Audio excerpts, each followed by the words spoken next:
और एक दूसरे का नाम है कंट्री बी। आप कंट्री बी के सिटीजन हैं, आप अपने घर में आराम से बैठे हैं, शाम का समय है और टीवी देख रहे हैं। अचानक से आपको खबर मिलती है कि कंट्री ए ने आपके जो शहर है उसके पोर्ट्स पर हमला कर दिया है, बड़ी बड़ी बिल्डिंग्स को उड़ा दिया है और जगह जगह बॉम्ब ब्लास्ट कर दिए हैं। Then what will be your first reaction in that situation? Obviously you will get panic. और उस सिचुएशन में अगर आपके पास कोई वेपन होगा या फिर कोई सिक्योरिटी सिस्टम होगा तो आप उसको उसकी फुली स्ट्रेंथ में एक्टिवेट कर देंगे। और अगर आपके पास ऐसा कोई वेपन नहीं है, बचने का मीडियम नहीं है, तो ऑब्वियसली आप उस शहर को एस्केप करने के बारे में सोचेंगे। आफ्टर सम टाइम या फिर अर्ली मॉर्निंग आपको पता चलता है कि ये इन्फॉर्मेशन गलत थी। But just think about it, basically country A को इस इन्फॉर्मेशन को फैलाने से दो फायदे हुए। एक तो कंट्री बी के शहर में पैनिक क्रिएट होगा, लोगों में डर का माहौल होगा और हो सकता है कि आधे से ज्यादा लोग उस शहर को छोड़कर भी चले जाएं।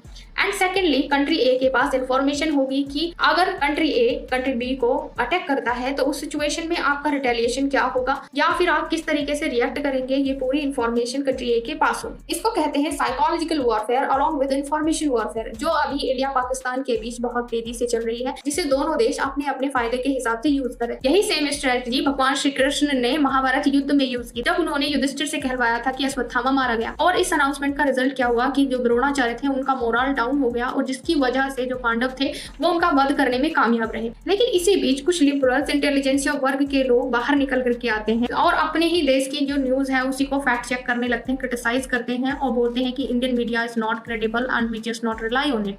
बट जस्ट थिंक अबाउट, एक न्यूज चैनल में बहुत सारे लोग काम करते हैं, ऑन ग्राउंड रिपोर्टर्स होते हैं, फैक्ट चेकर्स होते हैं, एंकर्स होते हैं, जबकि आजकल के टाइम में हर एक बंदा अपनी आंखें गड़ाए बैठा है टीवी स्क्रीन पर। तो ऐसा कैसे हो सकता है कि गवर्नमेंट ऑफिशियल को उसके बारे में ना पता? स्टिल कोई न्यूज या फिर कोई इन्फॉर्मेशन सभी चैनल्स पर एक साथ चल रही है, तो उसके पीछे कोई रीजन तो रहा होगा। So we all have to understand the psychology. So as an Indian citizen, जब तक ये वॉर चल रही है तब तक के लिए हमें अपने अंदर का ये जो जग्गा जासूस है उसको शांत करके अपने logical questioning and fact check mind को छुट्टी पर भेज देना चाहिए और हमें समझना होगा कौन सी खबर प्रो इंडिया है और कौन सी नहीं।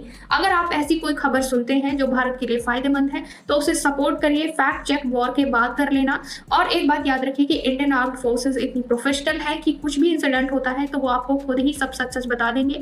अपनी आर्मी पर भरोसा कीजिए, अपने देश पर भरोसा कीजिए। बेशक आप एंटी मोदी हो सकते हैं, एंटी बीजेपी हो सकते हैं, एंटी हिंदुत्व हो सकते हैं, बट एंटी इंडिया मत बनिए। जब तक वॉर हो रही है तब तक ये फैक्ट चेक को भूल जाइए और बस सपोर्ट करिए जो हमारी इंडिया के लिए सही, आर्मी के मनोबल को बढ़ा रहा है। और अगर आप ऐसी कोई एक दो न्यूज सुन भी लेते हैं जिसका बाद में पता चलता है कि ये गलत थी, then please ignore it, then don't criticise your own country. उसको सपोर्ट करिए, सेफ रहिए और हमें फॉलो करना बिल्कुल मत भूलिए।